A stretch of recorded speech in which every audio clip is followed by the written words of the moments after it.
Okay. അപ്പോൾ പൈതണിനെക്കുറിച്ച് യാതൊരു അറിവില്ലാത്തവരും basic start ചെയ്യാൻ വേണ്ടി പോകുന്നവർക്കൊക്കെ വേണ്ടിയിട്ട് ഒരു സ്റ്റാർട്ടിങ് തൊട്ട് ഒരു ബേസിക് തൊട്ടാണ് ഞാനിവിടുന്ന് പൈതണിൻ്റെ കാര്യങ്ങളൊക്കെ ചെയ്യാൻ വേണ്ടി പോകുന്നത്. ഓക്കെ.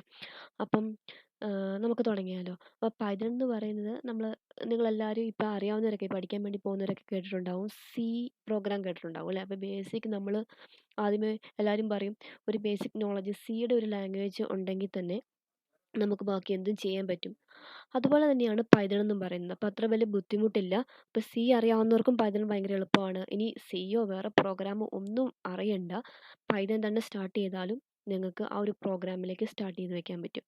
മീൻസ് നിങ്ങൾക്ക് ഇപ്പോൾ ഒരു പൈതൺ സ്റ്റാർട്ട് ചെയ്താലും മതി ബാക്കിയുള്ള പ്രോഗ്രാം ഈസി ആയിട്ട് ഹാൻഡിൽ ചെയ്യാൻ വേണ്ടിയിട്ട്. ഓക്കെ.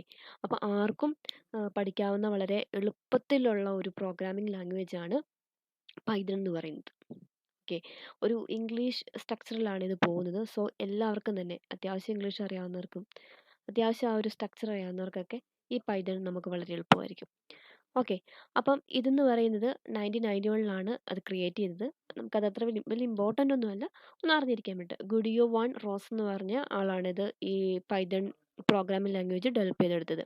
ഇനി ഇപ്പോഴത്തെ വേർഷൻ എന്ന് പറയുന്നത് 3.10 ആണ് ഈ പൈതണിൻ്റെ വേർഷൻ. അപ്പോൾ ഓരോ വർഷം കൂടുന്തോറും അല്ലെങ്കിൽ ഒരു ചില സമയത്ത് ഇവർ റിലീസ് ചെയ്യും. പുതിയ ഫീച്ചേഴ്സൊക്കെ ആഡ് ചെയ്തിട്ട് മാറ്റം വരുത്തും. ഇപ്പോഴത്തെ ഫീച്ചേഴ്സൊക്കെ ആഡ് ചെയ്തിട്ട് വന്നതാണ് ലേറ്റസ്റ്റ് വേർഷനാണ് 3.10 എന്ന് പറയുന്നത്. ഇനി ഇത് എന്തിനൊക്കെയാണ് യൂസ് ചെയ്യുന്നതെന്ന് പറഞ്ഞാൽ കുറേ കാര്യങ്ങൾക്ക് യൂസ് ചെയ്യുന്നുണ്ട്. നമുക്ക് നമുക്ക് വെബ് ഡെവലപ്പ് ഇപ്പം നമുക്ക് ഒരു ഫ്രണ്ട് എൻഡ് ക്രിയേറ്റ് ചെയ്യാൻ അല്ലെങ്കിൽ നമുക്കൊരു വെബ് ആപ്ലിക്കേഷനൊക്കെ ആണെങ്കിൽ നമുക്കതിന് വേണ്ടി യൂസ് ചെയ്യാം. സോഫ്റ്റ്വെയർ ഡെവലപ്മെൻറ്റ് ബാക്ക് എൻഡിന് വേണ്ടി യൂസ് ചെയ്യാം. മാത്തമാറ്റിക്സ് പിന്നെ സിസ്റ്റം സ്ക്രിപ്റ്റിംഗ് ഇങ്ങനെയൊക്കെ കാര്യങ്ങൾക്ക് വേണ്ടിയിട്ട് നമുക്ക് പൈതൺ മോസ്റ്റ്ലി യൂസ് ചെയ്യാറുണ്ട്. ഓക്കെ.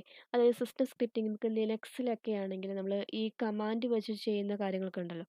അപ്പം അതിൻ്റെ കേർണൽ എഡിറ്റിങ്ങിനും കാര്യങ്ങൾക്കൊക്കെ വേണ്ടിയിട്ടും നമുക്ക് എന്ത് ചെയ്യാൻ പറ്റും ഈ നമുക്ക് പൈതണാണ് യൂസ് ചെയ്യാൻ പറ്റും. വളരെ ഈസി ആയിട്ടുള്ള ഒരു ലാംഗ്വേജ് ആണ് ഈ പൈതൺ എന്ന് പറയുന്നത്. ഓക്കെ. ഇനി നെക്സ്റ്റ് കുറച്ച് കാര്യങ്ങളൊക്കെ പൈതൺ എവിടെയൊക്കെ സപ്പോർട്ട് ചെയ്യും. പൈതൺ ആണെങ്കിൽ ഡിഫറെൻറ്റ് പ്ലാറ്റ്ഫോമിൽ സപ്പോർട്ട് ചെയ്യും. ദാറ്റ് മീൻസ് നമുക്ക് വിൻഡോസിലെടുക്കാം, മാക്കിലെടുക്കാം, ലിനക്സിൽ, റാസ്ബെറി ഓക്കെ. ഇതിലൊക്കെ നമുക്ക് ഈ പൈതൺ സപ്പോർട്ട് ചെയ്യാവുന്നതാണ്. പിന്നെ അത് ഞാൻ പറഞ്ഞു ഒരു ഇംഗ്ലീഷ് ലാംഗ്വേജിന് സിമിലർ ആണ് ഈ പൈതൺ എന്ന് പറയുന്നത്. ഇനി അതുപോലെ തന്നെ ഇത് ഇൻറ്റർപ്രറ്റർ സിസ്റ്റമാണ്. അതായത് ഒരു ഇൻറ്റർപ്രറ്റർ ലാംഗ്വേജ് ആണ് ഈ പൈതൺ എന്ന് പറയുന്നത്. അപ്പോൾ എന്താണ് ഇൻറ്റർപ്രറ്റർ എന്ന് പറയുന്നതും നിങ്ങൾ കേട്ടിട്ടുണ്ടാവും. ഈ ചിലർ ഈ പ്രോഗ്രാം ലാംഗ്വേജ് സ്റ്റാർട്ട് ചെയ്യുന്നവരെ അല്ലാത്തവർ ഇത് വിട്ടോ കമ്പൈലർ ആൻഡ് ഇൻറ്റർപ്രറ്റർ എന്ന് കേട്ടിട്ടുണ്ടാവും. അപ്പോൾ കമ്പൈലർ എന്നൊക്കെ പറഞ്ഞാൽ സി ലാംഗ്വേജ് എന്ന് പറഞ്ഞൊരു കമ്പൈലർ പ്രോഗ്രാമിംഗ് ലാംഗ്വേജ് ആണ്. മീൻസ് ഈ സി എന്നൊക്കെ പറയുന്നത് ഹൈ ലെവൽ ലാംഗ്വേജ് ആണ്. ഓക്കെ. ഈ ഹൈ ലെവൽ ലാംഗ്വേജിനെ കൺവേർട്ട് ചെയ്തിട്ട് മെഷീൻ നമ്മുടെ ഈ സിസ്റ്റം ഉണ്ടല്ലോ സിസ്റ്റത്തിന് മനസ്സിലാകുന്ന രീതിയിൽ മെഷീൻ ലാംഗ്വേജ് ആയിട്ട് കൺവേർട്ട് ചെയ്തിട്ടാണ് അത് എക്സിക്യൂട്ട് ചെയ്യുന്നത്. അപ്പോൾ ഫസ്റ്റ് ഒരു കമ്പൈലർ യൂസ് ചെയ്യും. ആ കമ്പൈലർ വെച്ചിട്ട് നമ്മുടെ സി പ്രോഗ്രാം പോലുള്ള സി ജാവ അങ്ങനെ പോലുള്ള ഹൈ ലെവൽ ലാംഗ്വേജിനെ കൺവേർട്ട് ചെയ്തിട്ട് എന്ത് ചെയ്യും എന്നിട്ട് കൺവേർട്ട് എങ്ങോട്ട് ചെയ്യുന്ന മെഷീൻ കോഡിലേക്ക് കൺവേർട്ട് ചെയ്യും. ആ കൺവേർട്ട് ചെയ്തിട്ട് പിന്നെ അത് എക്സിക്യൂട്ട് ചെയ്തിട്ടാണ് അതിന് റിസൾട്ട് നൽകുന്നത്. ഇപ്പോൾ എനിക്കൊരു ഒരു ഹലോ വേൾഡ് എന്ന് പറഞ്ഞൊരു സംഭവം എനിക്ക് ഡിസ്പ്ലേ ചെയ്ത് കാണിക്കണമെങ്കിൽ അത് ജസ്റ്റ് അത് കൺവേർട്ട് ചെയ്യും. അപ്പം മെഷീൻ ലാംഗ്വേജ് എന്ന് പറയുന്നത് എന്താണ് നമ്മുടെ സിസ്റ്റത്തിന് മനസ്സിലാകുന്ന ലാംഗ്വേജാണ് അല്ലേ. സിസ്റ്റത്തിന് എന്താ എപ്പോഴും മനസ്സിലാകത്തുള്ളൂ എപ്പോഴും സീറോയും വണ്ണും ആണ് എപ്പോഴും മനസ്സിലാകുന്നത്.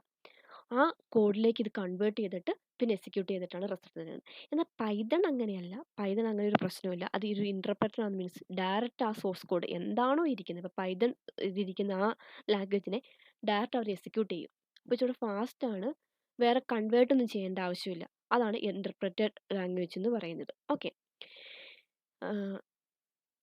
പിന്നെ എന്താണ് ഇനി പിന്നെ പൈതൺ ആണെങ്കിൽ മറ്റേ ഒരു പ്രൊസീജിയർ വേയിൽ അല്ലെങ്കിൽ ഒബ്ജക്റ്റ് ഓറിയൻറ്റഡ് വേയിലൊക്കെയാണ് ഇത് ട്രീറ്റ് ചെയ്യണമെന്ന് പറയുന്നത്. ദാറ്റ് മീൻസ് അതിനെക്കുറിച്ച് നമുക്ക് പയ്യെ പഠിക്കാം. അതായത് നമ്മളൊരു മെത്തേഡൊക്കെ ഒരു ഫംഗ്ഷനൊക്കെ ക്രിയേറ്റ് ചെയ്ത് അതിൻ്റെ അകത്തൊക്കെ കോഡ് ക്രിയേറ്റ് ചെയ്ത് അതായത് അതിൻ്റെ ഉപയോഗം എന്ന് പറഞ്ഞു കഴിഞ്ഞാൽ നമുക്ക് ആ കോഡിനെ നമുക്ക് വീണ്ടും റീയൂസ് ചെയ്യാൻ പറ്റും. നമുക്ക് മെയിൻറ്റെയിൻ ചെയ്യാൻ വളരെ എളുപ്പമാണ്. അപ്പോൾ നമുക്കിപ്പോൾ എനിക്കൊരു കാൽക്കുലേഷൻ ചെയ്യുകയാണ്. എനിക്കൊരു എന്താ ഇപ്പോൾ ഒരു 10ൻ്റെ മൾട്ടിപ്ലിക്കേഷൻ ഒരു 100 വരെയുള്ളത് കൊടുക്കുക. 1 തൊട്ട് 100 വരെ 10നെ മൾട്ടിപ്ലൈ ചെയ്യണം. അപ്പം നമ്മളത് വലിയൊരു ലാംഗ്വേജ് ആയിട്ട് ഓരോ തവണയും നമ്മൾ നമ്പേഴ്സ് എടുത്തെടുത്തിട്ട് ആഡ് ചെയ്ത് 10 ഇൻറ്റു 10 ഇൻറ്റു 1 ഓക്കെ. അങ്ങനെ അങ്ങനെ സോറി 10 ഇൻറ്റു 1 എത്ര വരുന്നത് 10 10 ഇൻറ്റു 2 ഇങ്ങനെ നമ്മൾ ഓരോ തവണ കൊടുക്കും. അപ്പം അങ്ങനെ ഒരു വലിയ നീട്ടി ഒരു സീക്വൻഷ്യലായിട്ട് ഒരു വലിയൊരു ലോങ് ആയിട്ടുള്ളൊരു പ്രോഗ്രാം ചെയ്യുന്നതിന് പകരം നമുക്ക് എന്നാ ചെയ്യാം, ഓരോ ഫംഗ്ഷൻ ആക്കിയിട്ട് കൊടുത്ത് ആ ഫംഗ്ഷന് കോൾ ചെയ്യുന്ന സമയത്ത് നമുക്ക് എന്ത് ചെയ്യാം, നമുക്ക് ചെയ്യാൻ പറ്റും. അതായത് നമുക്ക് കോഡ് ഭയങ്കര കുറയ്ക്കാം, കോംപ്ലക്സിറ്റി നമുക്ക് ഒഴിവാക്കാൻ പറ്റും. അതുപോലെ തന്നെ നമുക്ക് എന്നാ ചെയ്യാം, ഇച്ചിരി ഈസി ആയിരിക്കും, നമുക്ക് മെയിൻറ്റെയിൻ ചെയ്യാനും വളരെ ഈസി ആയിരിക്കും. അപ്പോൾ അതിനൊക്കെ വേണ്ടിയിട്ട് പൈതൺ വളരെയേറെ ഹെൽപ്പ് ചെയ്യുന്നുണ്ട്. ആ ഒരു രീതിയിലാണ് പൈതൺ വരുന്ന എല്ലാ പ്രോഗ്രാമും അങ്ങനെ തന്നെയാണ് കേട്ടോ.